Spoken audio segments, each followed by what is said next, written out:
जा सकता है, लेकिन शायद किसी को भी यह सोचना चाहिए कि लड़कियों का सम्मान और वादे को पूरा करने का काम अगर कोई करता है तो वो कांग्रेस पार्टी करती है। हमने 40% टिकट कहे थे महिलाओं को, अपनी पहली सूची में 125 कैंडिडेट में से 50 महिलाओं को हमने टिकट दिया है।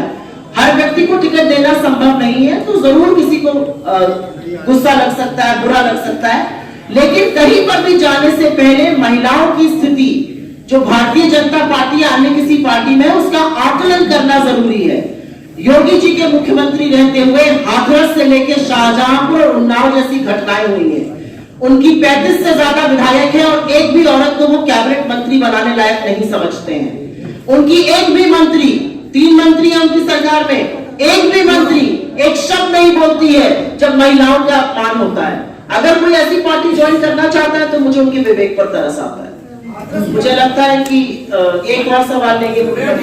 सवाल ये होता है कि आप अगर प्रियंका मौर्य को संभाल के अपने पास नहीं रख सकी है तो प्रदेश कैसे संभालेंगे? सवाल ये है। और कहाँ जा रहा, कहाँ नहीं जा रहा, इससे भी गलत सवाल है, गलत सवाल है। गलत सवाल इसलिए है क्योंकि हमें किसी को संभाल के रखने की जरूरत नहीं है। मुझे ऐसा लगता है कि राजनीति में अपेक्षाएं होती है, राजनीति में महत्वाकांक्षा होती है, लेकिन राजनीति में सबसे बड़ी बात आइडियोलॉजी की भी होती है। अगर कोई कांग्रेस में रहने के बाद भाजपा ज्वाइन कर सकता है तो उसकी आइडियोलॉजी पर सवाल उठाना मेरा काम है इस मंच से। क्या ये विषय मेरा आपका वाद विवाद का विषय है? से सवाल पूछना चाह रहा हूँ ताकि चुनाव से पहले, ये बस एक आखिरी सवाल है, आखिरी सवाल है। अलग अलग वर्गों से कांग्रेस पार्टी समर्थन मांग रही है चुनाव से पहले। इसी कड़ी में मौलाना तौकीर रजा का भी समर्थन लिया है।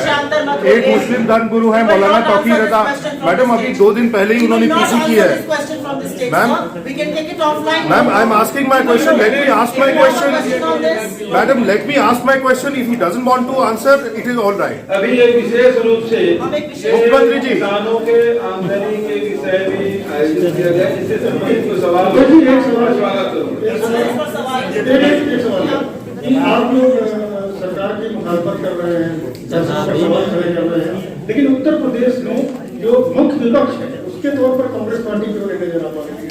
समाजवादी पार्टी विकल्प क्यों नजर आती? कांग्रेस पार्टी क्यों नहीं मुख्य विपक्षी दल बन पा रहा? देखिए, इस समय निश्चित रूप से कांग्रेस के प्रति लोगों का रुझान बढ़ा है। कांग्रेस ने इस बीच में प्रियंका जी के नेतृत्व में संगठन का ढांचा भी बढ़ा दिया है और आगे उनको एड्रेस किया है, और इस कारण से यहाँ की जनता कांग्रेस के प्रति बड़े आशान्वित है। Thank you. किसानों की आय 2022 तक दोगुनी हो जाएगी। 2022 आप पहुंचा है और किसानों की जो स्थिति आज हमारे देश में सरकार की नाक के नीचे है वो इससे पहले कभी नहीं थी। किसानों को सरेआम खुले रूप से गाजर मूली की तरह गाड़ी के नीचे रौंद दिया जाता है और मुख्य अभियुक्त का पिता आज भी हमारे देश का गृह राज्य मंत्री है। ये अपने आप में प्रमाण है कि किसानों की इस देश में क्या स्थिति है, वो किस मुश्किल के दौर से गुजर रहे हैं।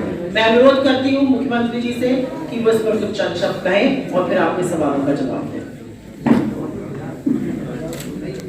आज के पत्रकार वार्ता में उपस्थित आदरणीय जसवंत जी, हमारे पूर्व अध्यक्ष जी और सुप्रिया जी और सभी कांग्रेस के वरिष्ठ नेतागण, उपस्थित सभी पत्रकार मित्रों, में आप सबका स्वागत करता हूँ। आज के श्वेत पत्र का विषय है आमदनी न हुई दुगुनी दर 100 गुना। इसके बारे में बात करने से पहले मैं आपसे कह देना चाहता हूँ, मेरे पास कोई प्रॉम्प्टर नहीं है, मेरे पास उसकी सुविधा नहीं और इसलिए मुझे सहायता लेनी होगी। तो मैं या तो इस श्वेत पत्र से लूंगा या मैंने कुछ नोट करके लाया है उससे मैं देख के बात करूंगा, लेकिन अपने ज्ञान के बारे में मुझे पूरा विश्वास है, मैं किसी को धोखा नहीं देना चाहता।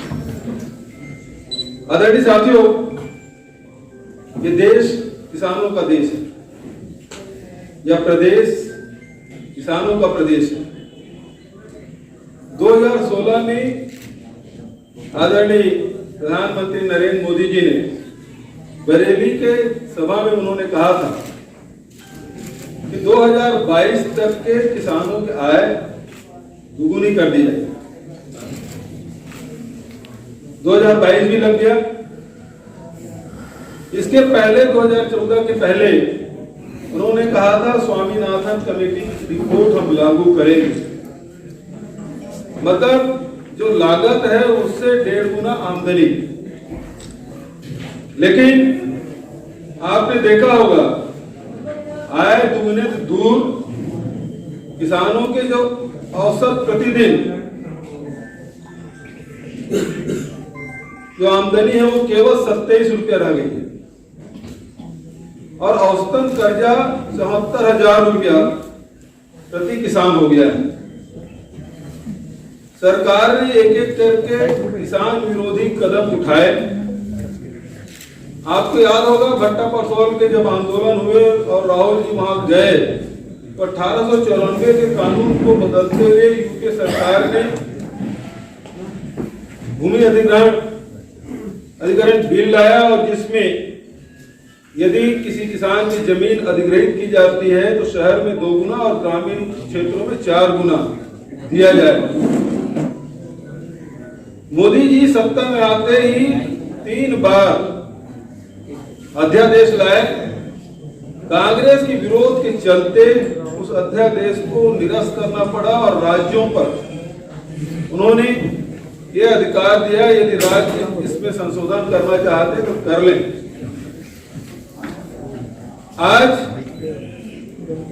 उत्तर प्रदेश में किसान आंदोलनरत है। जेवर में प्रधानमंत्री जी आए, इंटरनेशनल एयरपोर्ट के शिलान्यास किए और वहां से किसानों को हटाया गया।